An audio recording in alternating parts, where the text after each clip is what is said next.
The São Paulo LGBT Pride Parade has already become an important part of the city's calendar, having just completed its 23rd annual edition. The event has become one of the world's largest pride parades and gives a significant boost to local commerce and travel agencies. This year, however, the parade took place at a time when Brazil's political divisions have been getting more and more intense. On one hand, the LGBT community has managed important victories, such as the Supreme Court's decision to criminalize homophobia or the inclusion of trans women in legislation to combat domestic violence. At the same time, however, Brazil's President Jair Bolsonaro has become something of an embodiment of homophobia in the country. In the past, he said he'd rather have a dead son than a gay son. And if one of his children came out as gay, he promised he would, quote, beat it out of them. So, what is it like to be gay in Bolsonaro's Brazil? That's our discussion this week. My name is Gustavo Ribeiro, Editor-in-Chief of the Brazilian Report, and this is Explaining Brazil.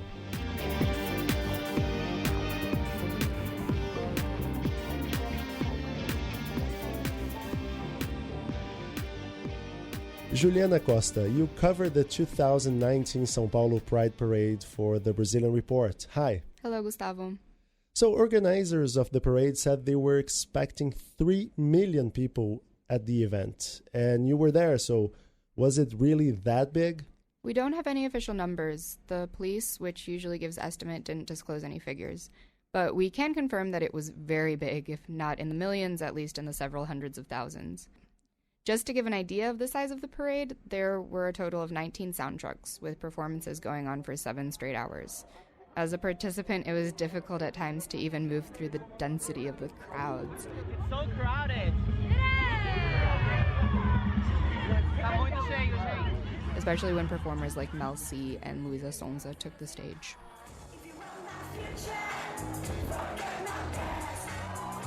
But it wasn't always like that, was it? You wrote an article for the Brazilian Report about how the São Paulo Pride Parade has transformed into this massive movement. Oh yeah, it has changed a lot. The first parade took place in 1996, and it was more of a rally than a parade. It was a group of 500 people in Praça Roosevelt, a square in downtown São Paulo known for having LGBT-friendly bars. In 1998, the parade moved to Avenida Paulista, which is the go-to place for massive events, protests, political acts, etc. But people stayed on the sidewalk. The massive parade, as we know it, is much more recent and was even featured in the Guinness Book of World Records as the world's biggest in 2006. And for this year's event, the São Paulo police mobilized more cops than usual, maybe anticipating counter-protests or even violence against the people at the parade. Did you see anything like that? No, the event was rather peaceful. There were some reports of phone theft, but that's something that you see in any event that has that many people. One thing that did call my attention was that I saw a fight breaking out, and people immediately called for the police, which I saw as a sign that the attendants trusted law enforcement. The Pride Parade is by definition political. I mean, it makes a statement for equal rights and respect, and now we have a president who might very well be the poster boy for anti-LGBT rhetoric. Did this political reality spill over into the event? Was the 2019 parade more political than usual? No, not really. There were some political undertones, of course, with people chanting against President Bolsonaro. In the early moments, a few pro-LGBT politicians gave speeches, but that didn't transform the event into a political rally. Not really. One of them was even booed off stage. Like you said, the nature of the parade is already political, but this year wasn't more political than any other year. Yeah, especially if we consider that family lunches have become politicized these days. Right. I talked to two of the parade's organizers, Cláudia Regina and Diego Oliveira, and Diego was telling me that the purpose of the event is to provide a space for LGBT people to feel comfortable being themselves on the street. Não é carnaval, não é uma micareta. Ela é movimento social, movimento político. And also to honor the history that allows for them to enjoy the parade openly, which is why the theme this year was the 50th anniversary of the Stonewall riots, which was effectively the first parade in the world, when the New York police raided an LGBT bar and ignited a series of protests for gay rights. So, were these political undertones present throughout the event, or was more concentrated during the beginning of it? The majority of the parade was more of a festive ambiance. For me, as a reporter, it was kind of hard to find people willing to talk politics. They were more in the mood to enjoy their day. If you ignore the rainbow flags, the parade could have easily been mistaken for a carnival event. Really? Well, in terms of atmosphere, yes, but the amount of public investment is not nearly the same. City Hall pours about 1 to 1.5 million reais into the infrastructure of the parade. So that goes mainly to law enforcement, traffic guards to close down the streets, put in portable toilets, hire private security, that kind of thing. City Hall also provides 6 floats, although only 2 were reserved for the NGO this year. And while there were some major brands sponsoring the event, the average sponsorship deal is much smaller. A empresa que investe 10 milhões no carnaval, ela quer investir 200 mil reais, 100 mil reais na parada, mas ter a mesma visibilidade. Diego Oliveira was telling me that a company will spend around 10 million reais on an event like Carnival and then expect the same visibility during the parade for less than 10% of that amount. And how much revenue does the Pride Parade raise for the city of São Paulo? Some estimates say that the parade generates about 40 million reais over a weekend, and that money doesn't really go to the NGOs which are behind it, despite the huge cash cow that the parade has become for the city and its bars, hotels, clubs, restaurants, etc. The NGO that organizes the event still struggles to find funding and depends mostly on volunteers. So how do they finance all of it? Because I mean, every year they manage to bring high-profile and sometimes international artists. You mentioned Mel C, one of the Spice Girls was here this year. Yeah, the organization depends heavily on brand sponsorships, and there were tons of them this year as brands are becoming more and more aware of the massive potential of the LGBT market. That's after the break.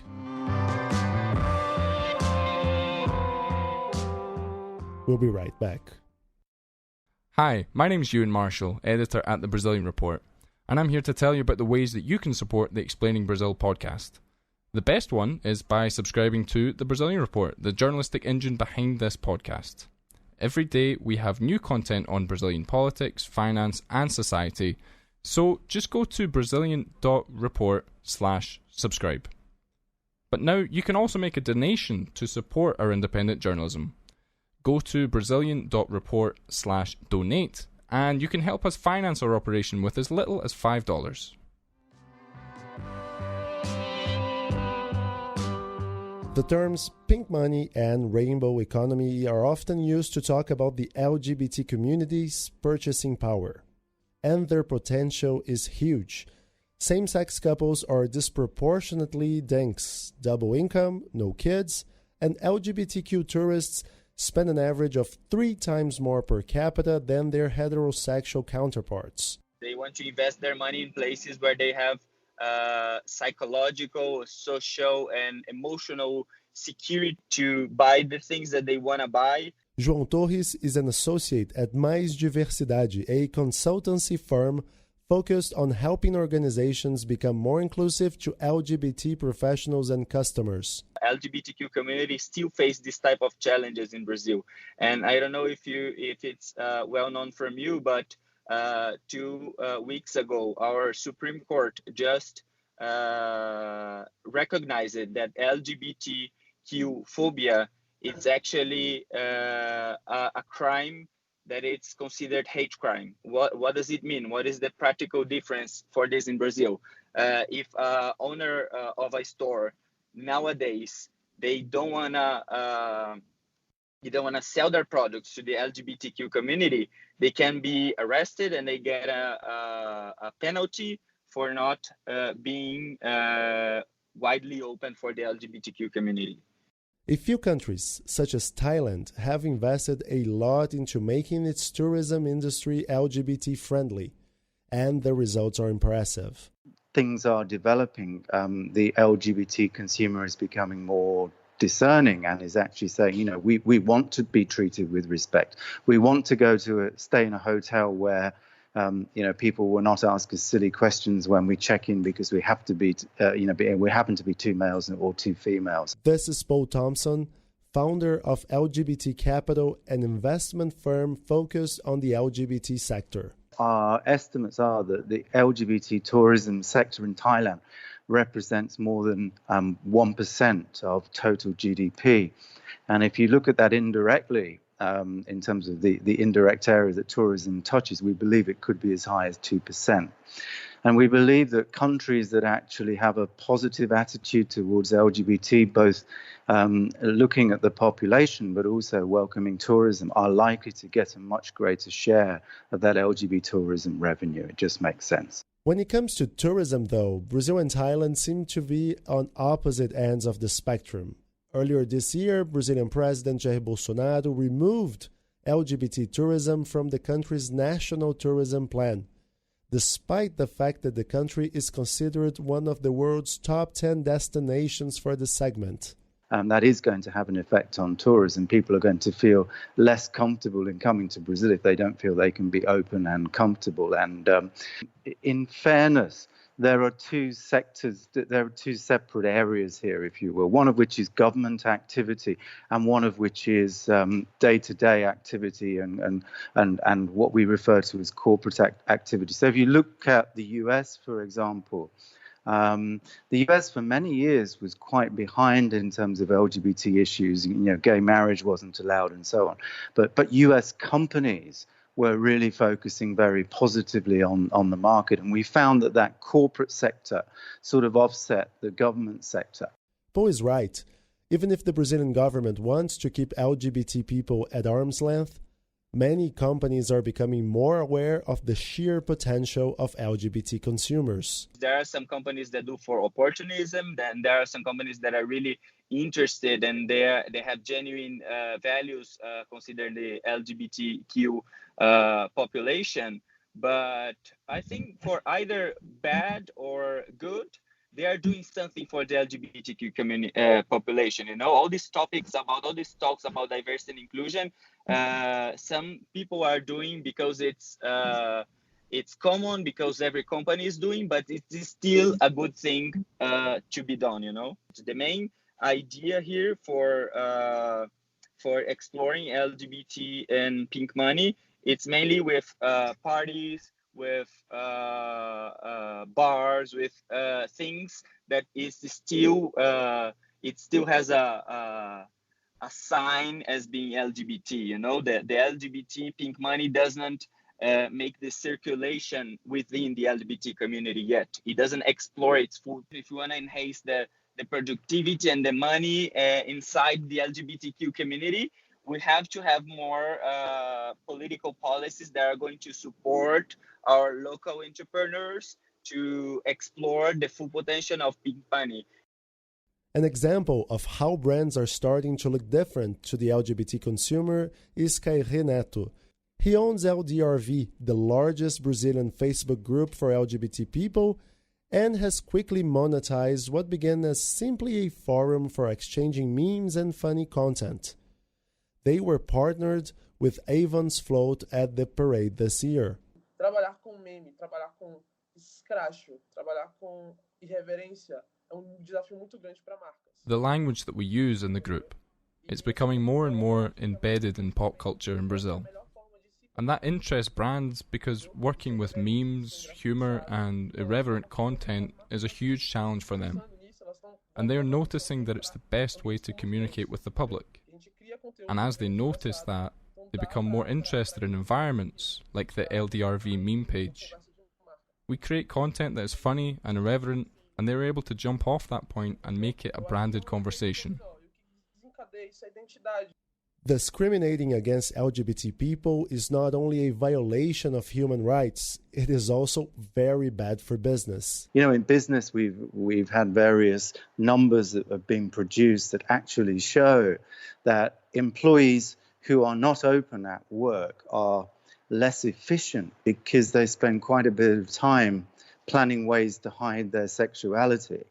And therefore, there is actually a financial value which can be reflected both in profit and share price by not allowing employees to feel fully open and comfortable and happy in their working. One of the other issues that we would touch on is what we refer to as corporate diversity. So where companies' internal policies are making sure that they respect LGBT employees because they need to retain their best employees. So that's things like people being totally comfortable in being open at the office, staff being trained, employee benefits reflecting same-sex couples, and so on.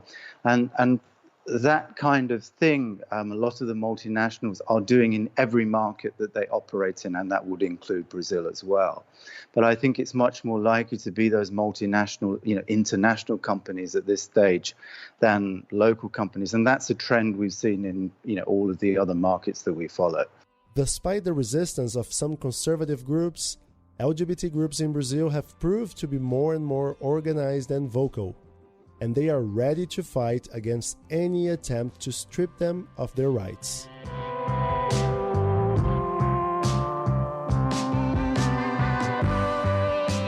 This podcast was written and prepared by me, Gustavo Ribeiro. Ewan Marshall edits the final script. Maria Marta Bruno and Marta Costa produce this show. And if you like this podcast, rate us on any platform you may be listening to Explaining Brazil. It takes only a second, but it is really important for us. And please make sure to visit our website, Brazilian.report, and enjoy all of our content for 7 days. And our free trial is really free. You don't have to submit any credit card information whatsoever. Just go to Brazilian.report/subscribe. You can also support independent journalism by donating any amount to the Brazilian Report. Go to Brazilian.report/donate. And if you want to follow us on Facebook and Twitter, our handle is @Brazilian Report. That's all for now. See you next week.